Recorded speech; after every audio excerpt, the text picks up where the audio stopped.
En la primera meditación hemos hablado de María Magdalena y un poco su conversión, su significado, su lugar en los evangelios. En el sermón nos hemos referido a su puesto al lado de la cruz. En esta segunda y última meditación vamos a hablar de la relación de María Magdalena con la resurrección de nuestro Señor. La última vez que aparece mencionada en los evangelios María Magdalena es en el capítulo 20 de San Juan, que es uno de los textos más sugestivos de las apariciones de Cristo, la primera que refiere este cuarto evangelio. La hemos leído en la Santa Misa y que dice así: el primer día de la semana va María Magdalena de madrugada al sepulcro, cuando todavía estaba oscuro, y ve la piedra quitada del sepulcro.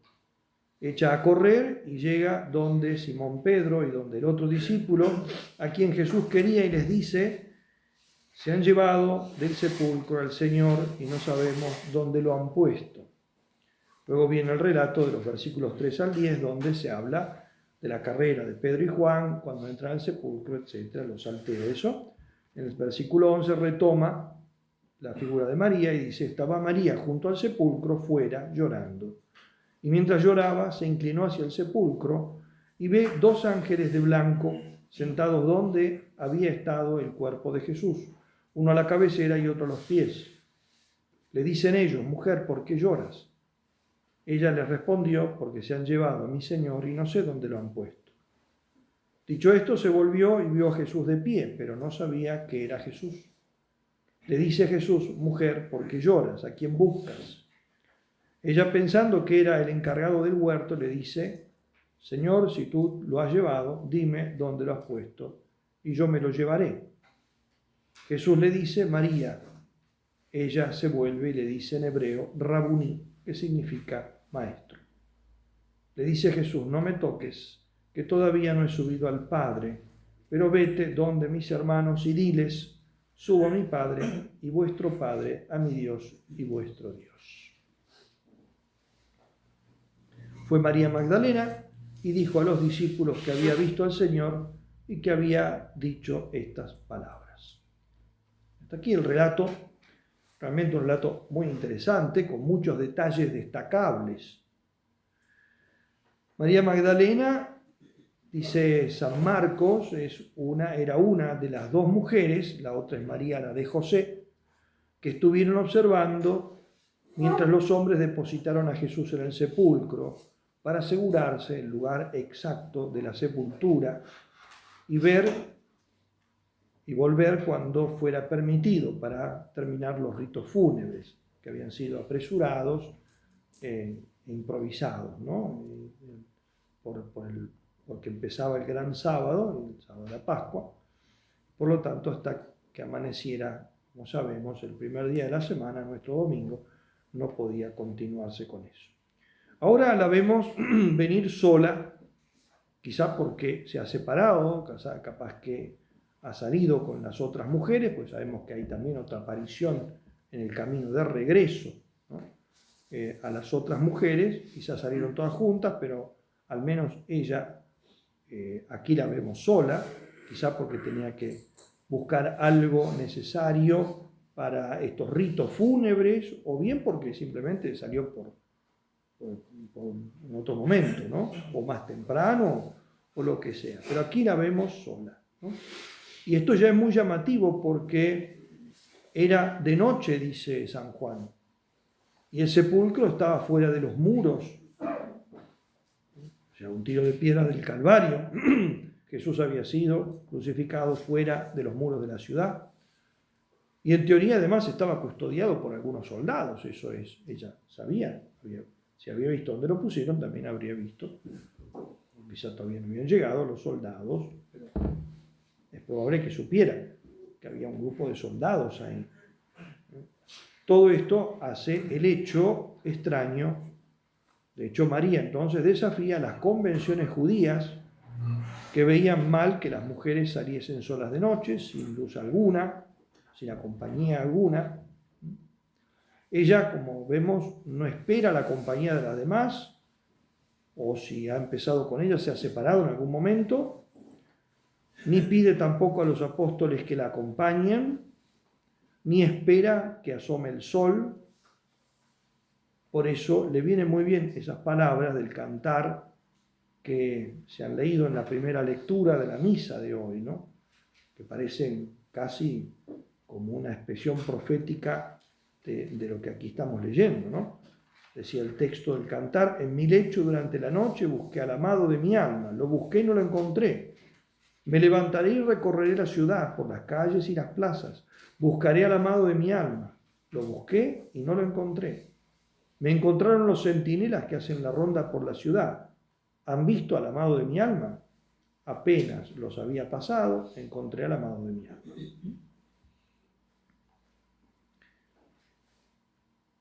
María llega entonces al lugar y lo primero que ve es la piedra removida y actúa impulsivamente. María no entra, o nos dice que entrase.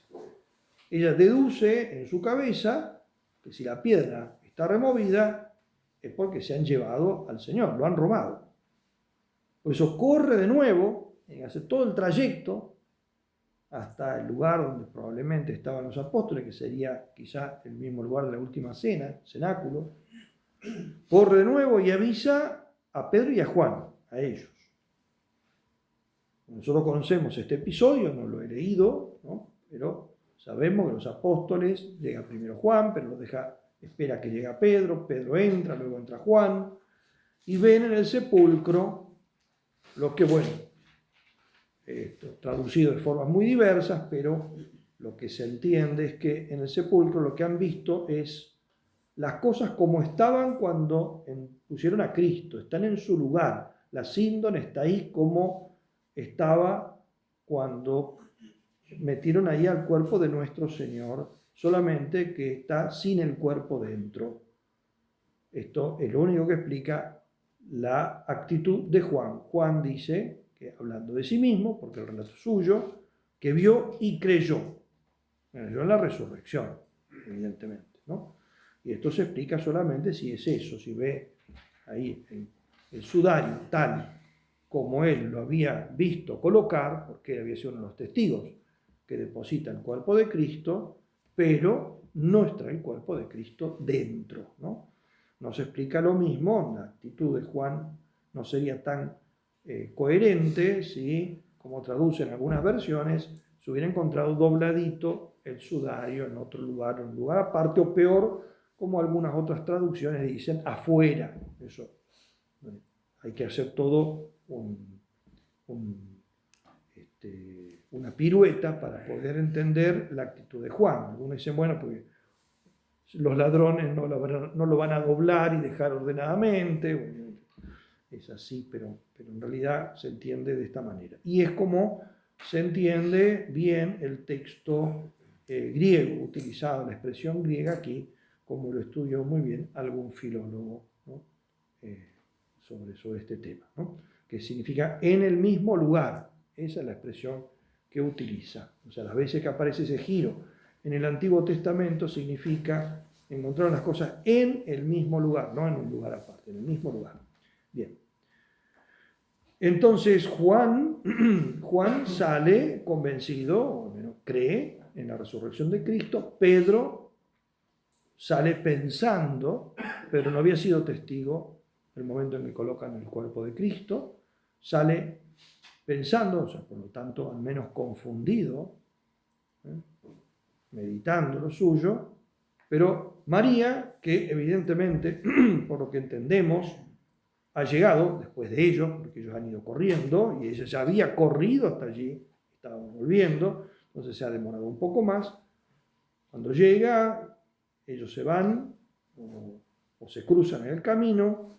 El hecho es que ella directamente sigue con la misma idea en la cabeza, de que se han robado el cuerpo de Cristo.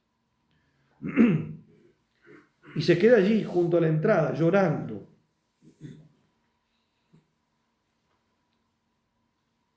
ella no puede pensar otra cosa porque sus afectos muy intensos le impiden razonar serenamente.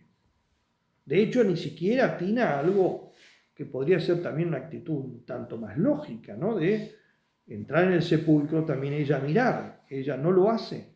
Dice, está afuera, pero mira, se inclina y ve el lóculo donde había estado el cuerpo de Cristo, porque allí ve dos personajes. El Evangelio nos dice dos ángeles, pero quizá ella no los interpretó como tales, ¿no? Uno a la cabecera y otro a los pies. Y tampoco les presta atención. Simplemente no está Jesús, es lo único que a ella le interesa. Por eso son ellos los que le hablan, ellos le preguntan, mujer, ¿por qué lloras?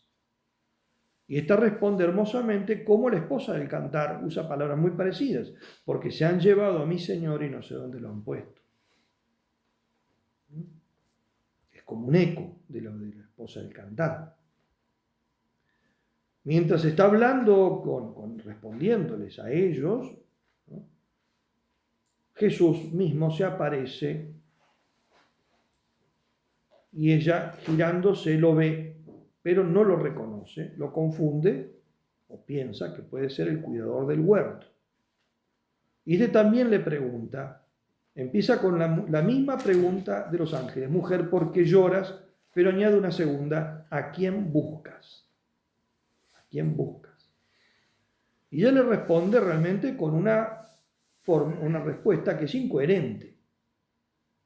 Incoherente, es decir, carente de realismo, más que no de lógica, de realismo. Señor, si tú te lo has llevado, dime dónde lo has puesto y yo me lo llevaré, lo iré a buscar, me lo traeré. ¿No? Digo, una respuesta, falta totalmente de realismo, porque si él fuese quien se llevó el cadáver, no se lo diría. Porque este era un crimen penado con la muerte. La profanación de un sepulcro es gravísimo. Así que si él se robó el cadáver, no le va a decir, me lo llevé yo, ¿no? Y si lo hubiera hecho y le dijera dónde estaba, si se diera ese absurdo, ella igualmente no podría cargarlo para volverlo al sepulcro. Pero su amor, mezclado de tristeza, no le deja pensar lúcidamente. Entonces es importante, estamos aquí ante una mujer extraordinaria, pero que también sus afectos le juegan todas estas pasadas como nos juegan a nosotros, que a veces no nos permiten pensar serenamente. Entonces Jesús vuelve a hablarle, pero ahora simplemente menciona su nombre. Hasta el momento los ángeles le han dicho mujer, Jesús le dijo mujer, pero ahora pronuncia su nombre, María. Y ahí ella lo reconoce y lo llama Rabuní, es decir, maestro, y por lo que entendemos de lo que va a decir después Jesús, se arroja a sus pies y los abraza. Esto es interesante porque una semana después, ese día se aparecerá también a los apóstoles, menos Tomás. Y cuando se aparezca Tomás, una semana después, también junto con todos los apóstoles, pero ahí dirigiéndose a él, al reconocerlo, Tomás dirá, Señor mío y Dios mío. Tomás hace una confesión de la divinidad de Cristo. María hace en cambio una confesión de intimidad. Lo reconoce como el maestro que ella conocía. Esto es muy importante, es la identidad del resucitado. La identidad con aquel que vivía antes. Es importante esto, ¿no? Es el mismo Cristo. El mismo Cristo que vivía antes, no es un fantasma. Tomás cambia su incredulidad en fe, pasando de las llagas humanas, ahí donde mete los dedos y el puño, ¿no dice? Pasa de las llagas humanas a la divinidad, de la incredulidad a la fe. María pasa de la desesperanza a la esperanza, no de la incredulidad. Ni se plantea ella Ella no es que niega la resurrección como un imposible, es que ni siquiera se le cruza por la cabeza. En cambio Tomás, no, Tomás dice, no, esto no es posible. Yo voy a creer si toco. Por eso lo de ella es más bien de la desesperanza a la esperanza, de la pérdida al encuentro de la humanidad de Cristo. Ciertamente María buscaba a Jesús todavía imperfectamente, pero en sentido correcto. Imperfectamente, pero en sentido correcto. O sea, todavía está llena de límites teológicos y no se plantea la posibilidad de la resurrección ni piensa en la divinidad del Señor, al menos en este momento, ¿no? Pero ama sinceramente a Jesús. Por eso Jesús, que reprocha a los apóstoles, esto es importante también este detalle, Jesús que reprocha a los apóstoles su incredulidad, se lo reprocha a los de Emaús, a los apóstoles reunidos en la primera vez que los ve, esa noche cuando se aparece a todos, se lo reprocha a Tomás una semana más tarde, no le reprocha la incredulidad a María, no hay reproches a María. Ellos fueron incrédulos y su incredulidad los llevó a la cobardía y al abandono. Ella quizá tenía la misma incredulidad, pero no la cobardía. Por eso ella estaba al pie de la cruz. Este es el tema. Jesús no le reprocha aquello que era un paso difícil, dar un salto en la fe.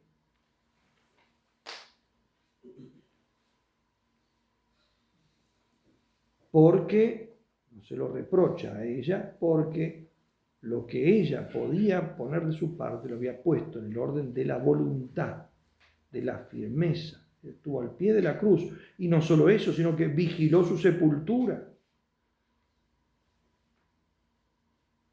Y después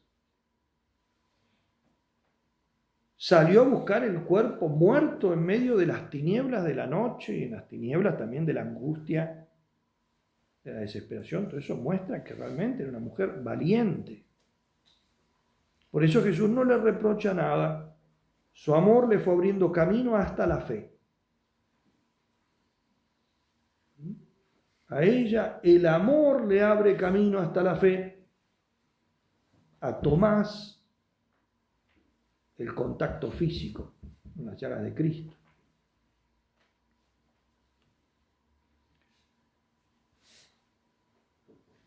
Que María se abrazó a los pies de Jesús, como digo, lo suponemos, porque Jesús le dice que lo suelte, porque aún no va a subir al Padre.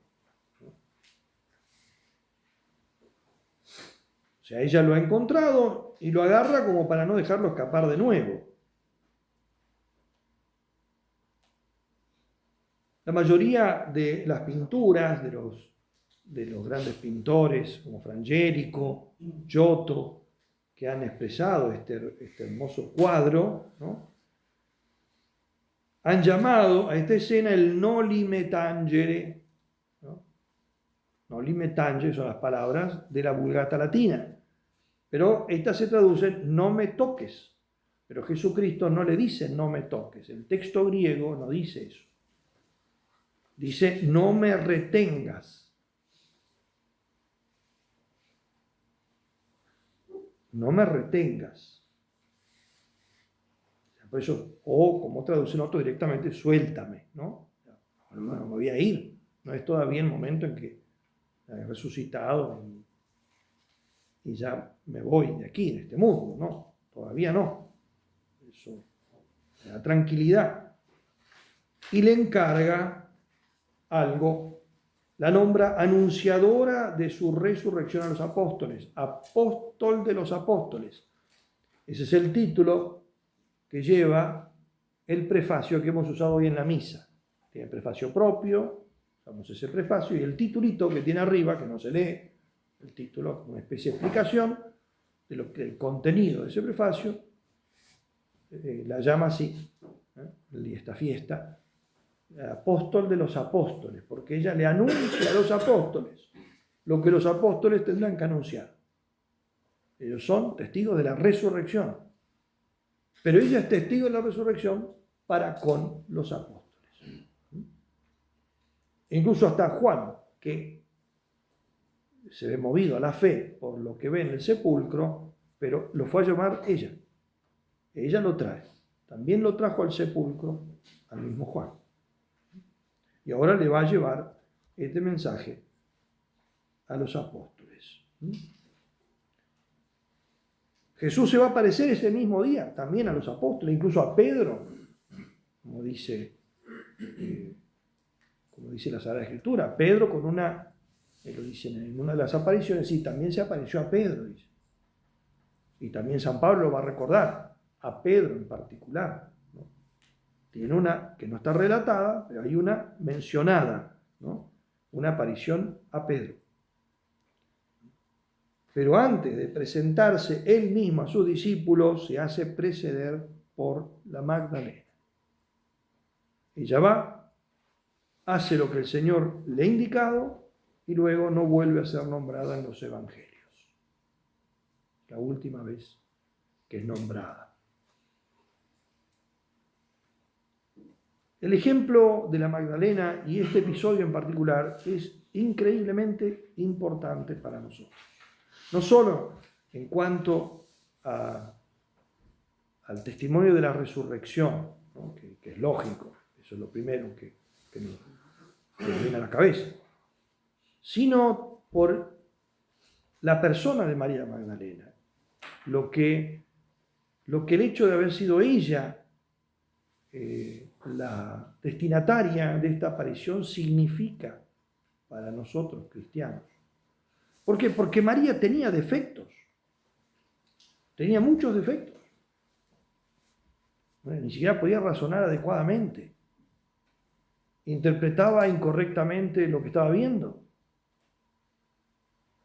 Tenía la incoherencia de estar siendo interpelada por los ángeles y ni siquiera asombrarse de eso. O sea, tal era la congoja interior que ni siquiera se pregunta qué es esto, qué hacen estos tipos acá adentro, aunque no los había visto como ángeles.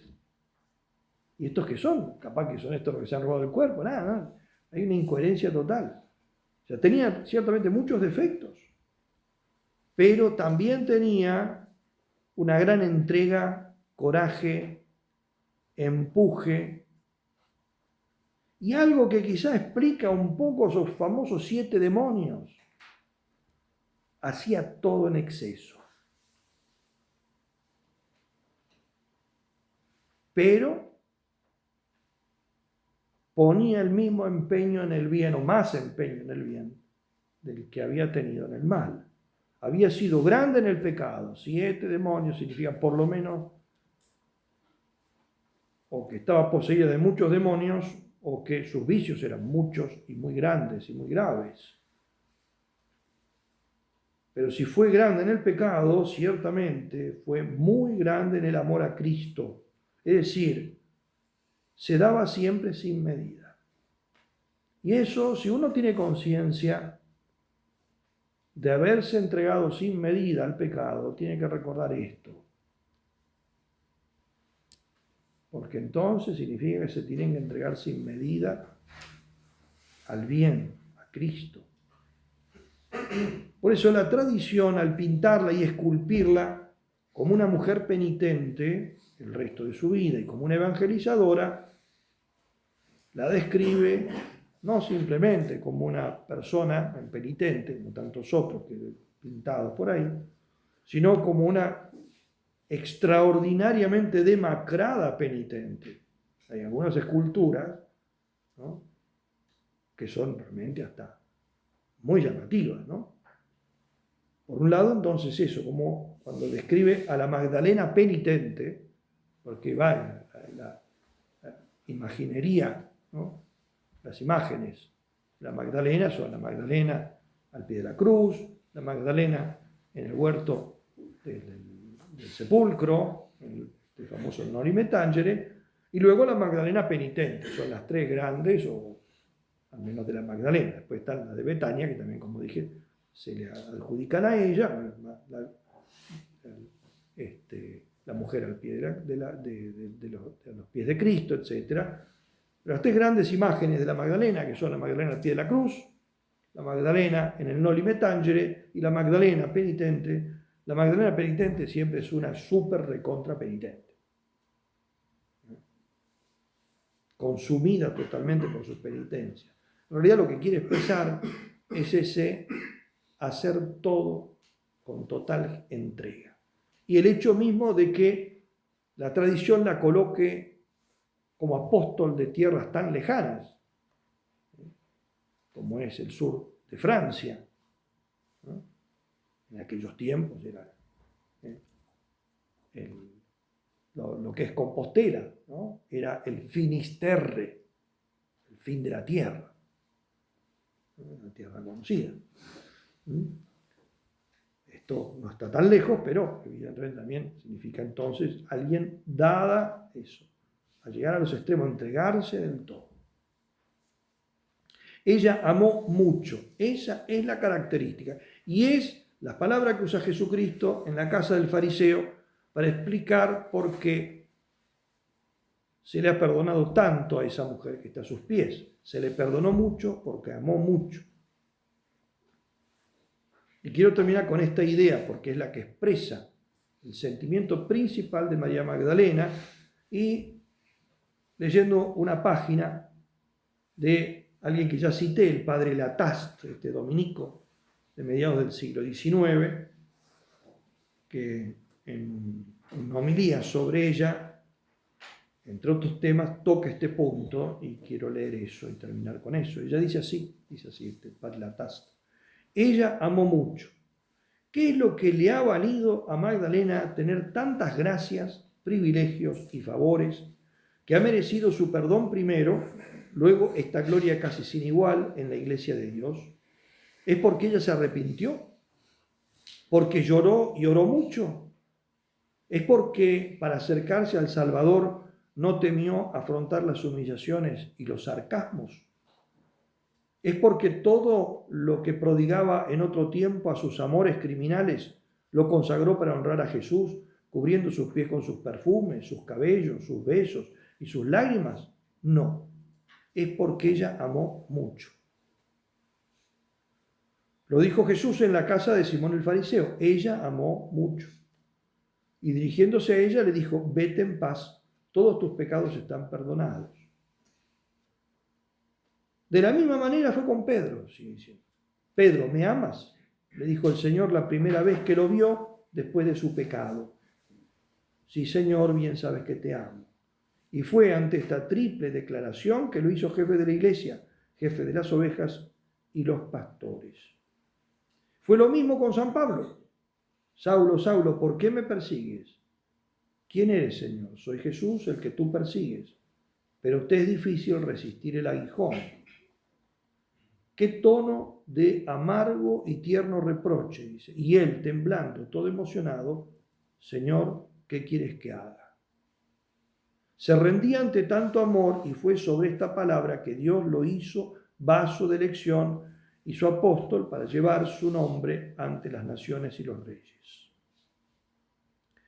Y San Pablo amó tanto a ese Jesús que había perseguido, que no se cansaba de nombrarlo, repitiendo su nombre hasta 219 veces en sus epístolas y 401 veces el nombre de Cristo. Lo amó tanto que no podía comprender que no se lo amara. 1 Corintios 16, 22. Si alguien no ama a Cristo, que sea anatema. Lo amaba tanto que no podía comprender cómo podría arrancarse del corazón este amor. Romanos 8:35. ¿Quién me separará del amor de Cristo? Ustedes lo ven, a Pedro, Pablo y Magdalena, Dios tanto hizo y perdonó, nada más que porque ellos amaron mucho. Magdalena lo amó mucho, lo amó más que muchos otros. Es por eso que él la honró con un amor y una gloria muy particular. Ella amó a Jesús durante toda su vida, lo acompañó a todas partes, brindándole la hospitalidad de su casa, ayudándolo con sus fuerzas. Lo amó a la hora de su muerte, acompañándolo ella sola al Calvario, y después de su muerte permaneciendo sola junto a su tumba, buscándolo, preguntando a todos, no solamente a los ángeles, tan preocupada estaba de saber dónde habían colocado a aquel a quien amaba. El arrepentimiento es una gran cosa cuando se ha pecado. El arrepentimiento conduce al perdón. Humillarse es una bella y gran virtud. Aquel que se inclina será levantado. Prodigar el servicio de Dios, todos los dones que se han recibido, es hermoso, religioso, excelente. Y Dios no puede menos que devolverle el céntuplo. Mortificar su carne y sus sentidos, librar con su naturaleza un combate pertinaz, es noble y valiente. Y Dios no puede dejar de dar la palma de la victoria al que haya combatido así tan valerosamente. Arrepentimiento, humildad, mortificaciones, buenas obras, todo eso es perfecto, todo muy meritorio y muy agradable al corazón de Dios. Pero hay otra cosa, vean ustedes, que Dios prefiere y estima por encima de todo, es el amor. Diría más, haber preservado su alma y su cuerpo de toda mancha, haber permanecido virgen de cuerpo y corazón, lo cual es raro, y lo que es más raro aún, virgen de espíritu, quiero decir, sin haber aceptado jamás en su pensamiento o en sus afectos lo que sea contrario a la fe, contrario a la esperanza del cielo, a la amistad y el beneplácito de Dios. Esto es, por cierto, lo que es admirable e infinitamente placentero al corazón del buen maestro. Pero hay algo que prefiere a todo eso, y sin el cual todo eso es nada, y es la caridad, el amor para con él mismo. Y cita San Pablo, la fe, la esperanza, la caridad, grandes virtudes, pero la más grande de todas es la caridad. Sin ella las otras son nada, sin la caridad para con Dios todo el resto es nada, ni siquiera la caridad para con el prójimo. Y vuelve a citar a San Pablo, 1 Corintios 13. Aunque hable el lenguaje de los hombres y de los ángeles, si no tengo la caridad, no soy más que un bronce resonante, un címbalo que retiñe.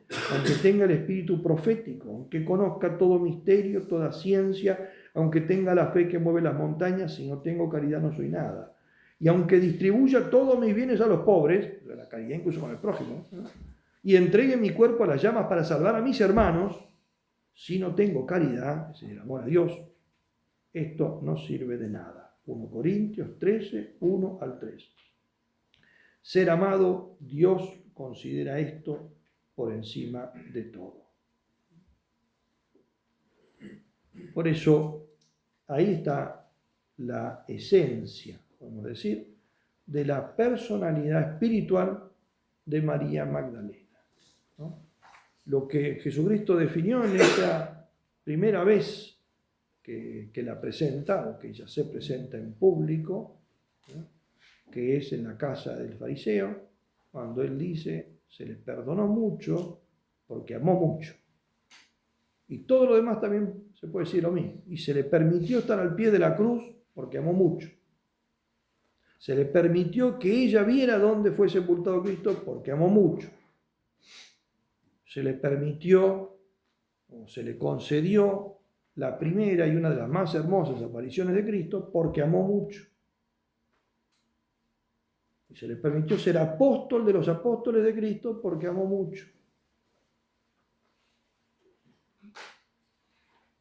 Y pudo perseverar hasta el fin y llegar a la gloria de la santidad porque amó mucho.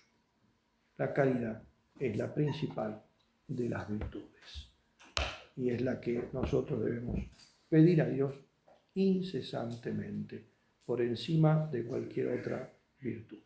La reina de las virtudes, la forma de todas las virtudes. Esa es la gracia que le pedimos al Señor en este día. Gloria al Padre, al Hijo y al Espíritu Santo.